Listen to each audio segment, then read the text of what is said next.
Good morning students. आज हम लोग पढ़ेंगे force on A current carrying conductor in a magnetic field. Short में मैंने लिखा है सीसी। इसका मतलब समझिए current carrying conductor in a magnetic field. Suppose कीजिए कि यह एल लेंथ का एक कंडक्टर है, कंडक्टर का एक पार्ट है एल लेंथ का, और उससे होकर सपोज कीजिए आई करंट फ्लो कर रहा है और इसे किसी मैग्नेटिक फील्ड में रखा गया है। हम कंसीडर कर रहे हैं कि मैग्नेटिक फील्ड का वैल्यू है B और इसका डायरेक्शन हम दिखा रहे हैं। अब जरा सोचिए कि मैग्नेटिक फील्ड B में यह करंट कैरिंग कंडक्टर रखा गया है और आई करंट इससे होकर बह रहा है और हम डीएल लेंथ पर विचार कर रहे हैं। हम डीएल का डायरेक्शन असाइन कर रहे हैं इधर, यानी हम इस छोटे से पार्ट पर अगर विचार करेंगे, डीएल पार्ट पर, एलिमेंटल पार्ट पर विचार करेंगे, तो आई डीएल को हम कहेंगे करंट एलिमेंट। आइडियल क्या है, इसको हम कहेंगे करंट एलिमेंट। हम इस करंट एलिमेंट पर विचार करेंगे। आपको याद होगा कि मैंने बताया था कि यदि किसी चार्ज पार्टिकल को किसी मैग्नेटिक फील्ड में प्रोजेक्ट करते हैं किसी वेलोसिटी v से, तब फोर्स लगता है उस पर F = qv क्रॉस b। ये आपको याद होगा। तो यदि करंट इससे होकर बहता है, इसका मतलब है कि इलेक्ट्रॉन ड्रिफ्ट कर रहा होगा और उस ड्रिफ्टिंग इलेक्ट्रॉन का डायरेक्शन होगा opposite to the direction of current. तो चार्ज के जगह पर हम इलेक्ट्रॉन का चार्ज ले सकते हैं। अब इस डीएल एलिमेंट पर विचार करेंगे तो डीएल एलिमेंट पर लगने वाला फोर्स भी छोटा ही होगा, डीएफ फोर्स हम मानते हैं। तो हम यदि इलेक्ट्रॉन पर लगने वाले फोर्स पर विचार करें तो इलेक्ट्रॉन पर लगने वाला फोर्स क्या होगा। तो हम करंट एलिमेंट पर अभी विचार कर रहे हैं, तो हम लिख सकते हैं कि डीएफ = अब Q का वैल्यू हम क्या लिख सकते हैं, यह Q का वैल्यू हम NEA लिख सकते हैं। NEA यानी अब मान लीजिए N is the number of electrons, ये नहीं रहने देते हैं, N is the number of electrons per unit volume. Unit volume में N इलेक्ट्रॉन्स है, तो N इलेक्ट्रॉन पर चार्ज होगा Ne। यह Ne चार्ज होगा, यह यूनिट वॉल्यूम पर होगा। तो यह वॉल्यूम कितना है, यह वॉल्यूम है AdL। यह AdL वॉल्यूम हो गया, यह पूरे वॉल्यूम पर चार्ज हो गया NeAdL। यह Q का वैल्यू हो गया, ठीक है। और इसको हम B कर देंगे तो V है, Q के जगह पर हम यह रखे, इसके बाद V रखे, क्रॉस B रखे। अगर हम Q के जगह पर रखे NeAdL, लेकिन इलेक्ट्रॉन तो जा रहा है इस डायरेक्शन में, तो इलेक्ट्रॉन अगर जा रहा है इस डायरेक्शन में, तो ऐसे स्थिति में हम -NeA और dl पर हम अगर वेक्टर रोटेशन की बात सोचें डायरेक्शन के साथ, तो NeAdL Q चार्ज के विषय में लिख सकते हैं, और NeAdL और या NeAB क्या होता है आपको याद होगा, यह I के बराबर होता है। NeAB I के बराबर होता है। यह मैंने बताया था करंट चैप्टर जब शुरू किए थे, इलेक्ट्रिक करंट, उसमें बताया था, जहां V को हमने लिखा था VD, I बराबर है NeAVD। तो NeAV के जगह पर अगर हम लिख दें I, DL के जगह पर DL, तो हम लिख सकते हैं इसी को DF के जगह पर IDL क्रॉस B। और पूरे पर अगर पूरे लेंथ की बात करेंगे तो इसी का इंटीग्रेशन हो जाएगा और इंटीग्रेशन जब होगा तो हम लिखेंगे F is equal to IL cross B। हम फोर्स का वैल्यू लिखेंगे IL क्रॉस B किसी करंट कैरिंग कंडक्टर पर, और इसका डायरेक्शन वही होगा जो डायरेक्शन, इसका डायरेक्शन वही होगा जो डायरेक्शन क्यूबिक क्रॉस बी में हम देखते थे। यानी हम right hand palm rule number 2 का प्रयोग करें या वेक्टर रूल का प्रयोग करें या फ्लेमिंग्स लेफ्ट हैंड का रूल का प्रयोग करें। अब फ्लेमिंग लेफ्ट हैंड रूल का उपयोग करेंगे तो हम कह सकते हैं कि अपने लेफ्ट हैंड को के तीनों फिंगर को, 3 फिंगर कौन कौन, ये 4 फिंगर है, यह मिडल फिंगर है और इसको थंब कहते हैं।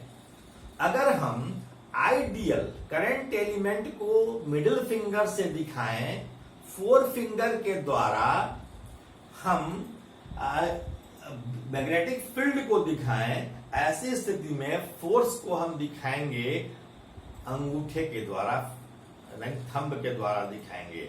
इस तरह से हमने क्या दिखाया, मिडिल फिंगर के द्वारा आइडियल, 4 फिंगर के द्वारा बी और अंगूठे के द्वारा हम दिखा रहे हैं फोर्स। तो आइडियल क्रॉस बी यह फोर्स हुआ किसी करंट कैरिंग कंडक्टर पर। अब यहां देखिए, अगर हम आइडियल करंट एलिमेंट का डायरेक्शन इधर है, बी इधर है, आइडियल पहले है बी बाद में है, जैसे एक क्रॉस बी का डायरेक्शन लेते हैं उसी तरह से आइडियल क्रॉस का डायरेक्शन लेंगे तो आइडियल को घुमाइए इस डायरेक्शन में, आइडियल को बी की ओर घुमाइए, आइडियल को बी की ओर घुमाइए, तो थंब जा रहा है अंदर की ओर, इसलिए मैग्नेटिक फील्ड का यहाँ जो डायरेक्शन होगा यह अंदर की ओर होगा, यानी perpendicular to the plane of the board going inward होगा। अब जरा समझिए, सपोज कीजिए कि यह कोई करंट कैरिंग कंडक्टर है, इसका लेंथ L है, तो इस करंट एलिमेंट को हम IL के द्वारा दिखा रहे हैं, और मैग्नेटिक फील्ड का डायरेक्शन सपोज कीजिए कि ऐसा है। तो मैग्नेटिक फील्ड का डायरेक्शन जब ऐसा है तो इस पर लगने वाला फोर्स का डायरेक्शन क्या होगा। अब देखें, यह IL है और B अंदर की ओर है। देखिए, यह IL है, B अंदर की ओर है। क्रॉस फील्ड के द्वारा हम बताते हैं कि field perpendicular to the board going inward है। तो हम दिखाएं कि IL इधर है, B इधर है, IL को B की ओर घुमाइए। तो right hand Maxwell screw law से, चाहे राइट हैंड थंब रूल से आप देख रहे हैं, IL को B की ओर घुमाइए, तो अंगूठा क्या बताएगा, फोर्स का डायरेक्शन बताएगा, यानी फोर्स किधर लगेगा, इस पर ऊपर की ओर लगेगा, अर्थात इस पर लगने वाला फोर्स का डायरेक्शन ऊपर की ओर होगा, फोर्स F। तो फोर्स का डायरेक्शन ऊपर की ओर हम यहाँ दिखा सकते हैं। सपोज कीजिए कि फील्ड जो है डॉट फील्ड है। डॉट फील्ड का मतलब हुआ perpendicular to the plane of the board towards the viewer. यहाँ बी फील्ड का डायरेक्शन इधर है। अगर करंट इस डायरेक्शन में है और करंट एलिमेंट को हम IL के द्वारा इंडिकेट कर रहे हैं, IL का डायरेक्शन इधर ले रहे हैं, करंट एलिमेंट का डायरेक्शन इधर है, B का डायरेक्शन बाहर की ओर है, तो IL क्रॉस B का डायरेक्शन किधर होगा, नीचे की ओर होगा। या आप ऐसे करें कि IL पर अपने हाथ को रखें और B के डायरेक्शन में अपने हाथ को कर्ल करें, तो अंगूठे का डायरेक्शन नीचे की ओर दिखा रहा है। या आप ऐसा भी कर सकते हैं वेक्टर रूल से कि IL को B की ओर घुमाइए, जैसे नट को बोल्ट में घुमाते हैं, तो यह नट किधर जाएगा, नीचे की ओर जाएगा, अर्थात इस पर लगने वाला जो फोर्स होगा, यह लगने वाला फोर्स F नीचे के डायरेक्शन में होगा। इस तरह से हम डायरेक्शन निकाल सकते हैं, डिटरमाइन कर सकते हैं। फिर से कुछ एग्जांपल से मैं डायरेक्शन बता रहा हूं। सपोज कीजिए, एक और मैं पेन ले रहा हूं। सपोज कीजिए कि करंट का डायरेक्शन ऊपर की ओर है, करंट का डायरेक्शन ऊपर की ओर है, मैग्नेटिक फील्ड का डायरेक्शन इधर है, ये हमें बता रहे हैं मैग्नेटिक फील्ड, यह है करंट। तो करंट एलिमेंट को घुमाइए किस डायरेक्शन में, मैग्नेटिक फील्ड के डायरेक्शन में घुमाइए। तो हम जब घुमा रहे हैं तो ऐसा लग रहा है कि हम नट को घुमा रहे हैं बोल्ट के अंदर। तो ऐसे घुमाएंगे तो यह बोल्ट में किधर जाएगा, नट अंदर, इधर इस डायरेक्शन में नट जाएगा। तो इस डायरेक्शन में नट जाएगा, तो यानी फोर्स का डायरेक्शन क्या होगा, ऐसे हम बताएंगे फोर्स का डायरेक्शन। अगर हम फ्लेमिंग्स लेफ्ट हैंड रूल का प्रयोग करें तो देखिए आईएल का डायरेक्शन ऊपर है। हमने बताया था कि आईएल को हम दिखाएंगे मिडिल फिंगर के द्वारा। हमने कहा था कि 3 उंगलियों को आप म्यूचुअली परपेंडिकुलर कीजिए, आईएल को ऊपर की ओर दिखाइए, मैग्नेटिक फील्ड को 4 फिंगर की ओर दिखाइए। तो अंगूठे का डायरेक्शन क्या बता रहा है, अंगूठे का डायरेक्शन बता रहा है मैग्नेटिक फोर्स का डायरेक्शन। लेकिन यदि फ्लेमिंग्स लेफ्ट हैंड रूल लगाइएगा एग्जामिनेशन में तो आपको हाथ को बाएं दाएं कर्ल करना घुमाना पड़ेगा, और ऐसे ऐसे घुमाएंगे तो हो सकता है कि एग्जामिनर जो साइंस से बिलोंग नहीं करते हों आपकी कॉपी छीन लें, आपको डिटेन कर दें, आपको बाहर निकाल दें कि क्या इशारेबाजी चल रही है। और दूसरी बात यह है कि आपके हाथ में दर्द हो सकता है। अब आइडियल करना है तो आप मिडिल फिंगर को आइडियल के डायरेक्शन में रखना है, अंगूठे ये जो थंब, ये जो 4 फिंगर है इसको रखना है मैग्नेटिक फील्ड के डायरेक्शन में। तो आपको ऐसे हाथ घुमाना पड़ेगा, और फोर्स का डायरेक्शन क्या बताएगा, आपका थंब बताएगा। या आप ऐसे कर सकते हैं कि आइडियल को हम दिखाएं इस डायरेक्शन में और अपने हाथ को कर्ल करें, 4 फिंगर को, चारों उंगलियों को कर्ल करें मैग्नेटिक फील्ड की ओर। तो अंगूठे का जो डायरेक्शन देख रहे हैं यह बता रहा है फोर्स का डायरेक्शन।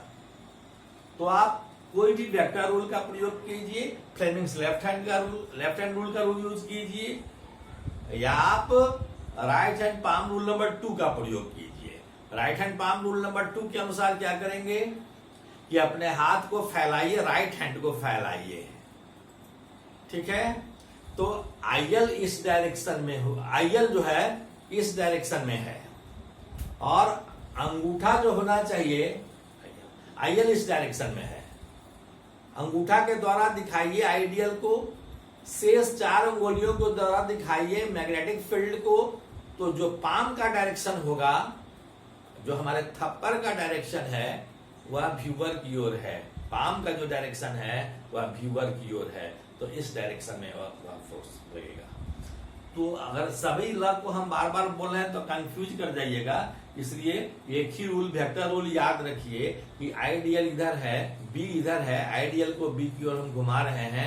ऐसा लग रहा है जैसे नट बंद हो रहा हो, नट बंद होगा तो नट बोल्ट के अंदर जाएगा, तो डायरेक्शन इधर होगा बोल्ट का, बोल्ट में नट का जाने का, और यही डायरेक्शन हमारे फोर्स का होगा।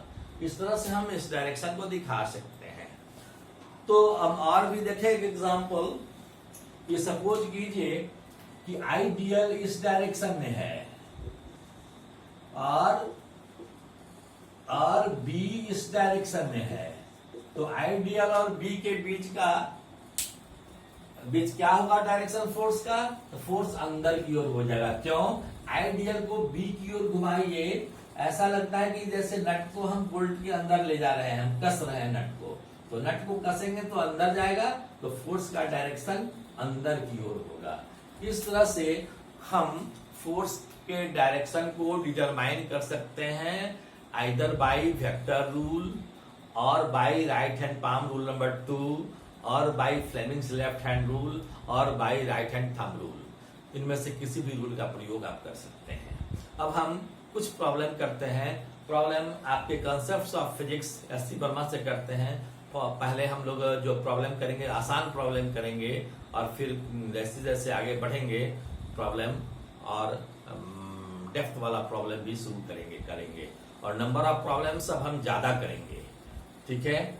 थ्योरी कुछ बताएंगे और फिर नंबर ऑफ प्रॉब्लम्स मैक्सिमम करने का प्रयास करेंगे, ठीक है। देखते हैं अगला प्रॉब्लम।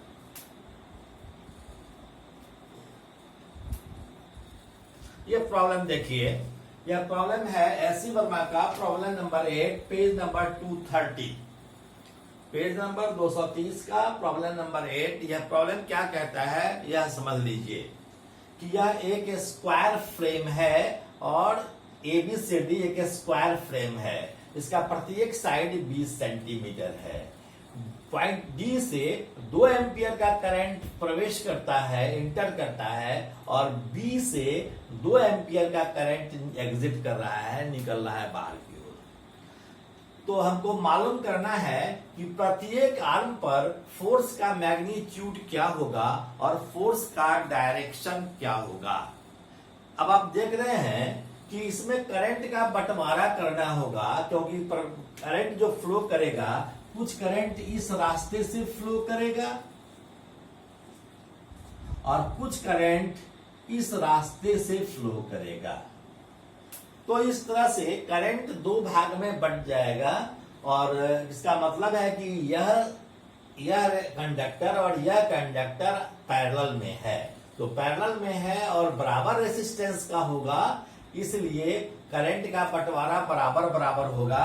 अर्थात 1 एम्पियर का करंट इससे भी फ्लो कर रहा है और 1 एम्पियर का करंट इससे भी फ्लो कर रहा है। 1 एम्पियर का करंट इधर भी फ्लो कर रहा है। तो हम सबसे पहले देखें कि डी से ए पर हम आ रहे हैं।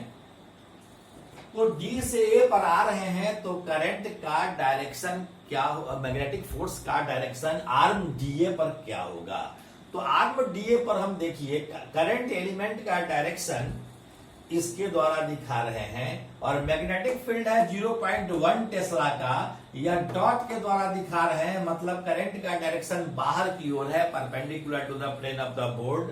तो डीए का में करंट एलिमेंट का डायरेक्शन नीचे की ओर है, मैग्नेटिक फील्ड का डायरेक्शन बाहर की ओर इस तरह से है। तो आईडीएल क्रॉस बी करना है, आईएल क्रॉस बी करेंगे, आईएल से बी की ओर हम घुमा रहे हैं नट को, तो नट खुलेगा तो नट इस डायरेक्शन में आएगा, अर्थात फोर्स इस डायरेक्शन में होगा। या आईडीएल को बी की ओर घुमाएंगे तो अंगूठे का डायरेक्शन इस डायरेक्शन में है, यानी फोर्स इस पर जो लगेगा वह इस डायरेक्शन में होगा, फोर्स लगेगा इस डायरेक्शन में। अब हम देखें इस पर AB पर देखें, AB में करंट का डायरेक्शन इधर है और मैग्नेटिक फील्ड का डायरेक्शन इधर है। तो आईडीएल क्रॉस बी करेंगे, आईडीएल क्रॉस बी करेंगे तो यह नट को आईएल को बी की ओर घुमा रहे हैं तो नट बंद होगा तो नीचे जाएगा, अर्थात मैग्नेटिक फोर्स का जो डायरेक्शन होगा यह नीचे की ओर होगा, फोर्स F। अब इसका डायरेक्शन और इसका डायरेक्शन जो सेम है, अर्थात यह भी नीचे की ओर ही होगा F। और इसका देखिए, इसमें डायरेक्शन करंट का और इसमें डायरेक्शन करंट का सेम है, अर्थात इस पर भी फोर्स इसी डायरेक्शन में लग रहा है। अर्थात सब पर डायरेक्शन हम दिखा दिए हैं और सब पर समान मैग्नीट्यूड का फोर्स लगेगा, क्योंकि 1 एम्पियर का करंट यहाँ भी फ्लो कर रहा है, यहाँ भी, यहाँ भी, यहाँ भी, और लेंथ हर जगह बराबर ही है। इसका मतलब है कि सबका मैग्नीट्यूड सेम होगा और मैग्नीट्यूड सेम होगा तो मैग्नीट्यूड क्या होगा, F का वैल्यू होगा आईएल बी करेंगे, क्योंकि IL cross B, IL B sine theta अगर लिखेंगे तो साइन थीटा का वैल्यू हो जाएगा 1, क्योंकि आईएल और बी एक दूसरे के म्यूचुअली परपेंडिकुलर हैं। आईएल अगर इस डायरेक्शन में है तो बी इस डायरेक्शन में है और आईएल और बी के बीच का एंगल 90 डिग्री है, इसलिए साइन 91 होता है। इसलिए फोर्स का मैग्नीट्यूड हम लिखेंगे आईएल बी और आईएल बी लिखेंगे, आई का वैल्यू कितना है 1 एम्पियर है, एल का वैल्यू कितना है 20 सेंटीमीटर, दिस इज 0.2 मीटर, और बी का डायरेक्शन क्या है 0.1 टेस्ला है, और तीनों को मल्टीप्लाई करेंगे तो this is 0.02 Newton at each section. सभी सेक्शन पर समान फोर्स लग रहा है और डायरेक्शन फिगर में दिया हुआ है। इस तरह से यह प्रॉब्लम मैंने किया। अब नेक्स्ट डे हम लोग कुछ और प्रॉब्लम्स करेंगे, कई प्रॉब्लम करेंगे, 2-3 दिन हम लोग लगातार प्रॉब्लम ही अब करेंगे और इसके बाद फिर थ्योरी में आगे बढ़ेंगे। Thank you very much, all the best.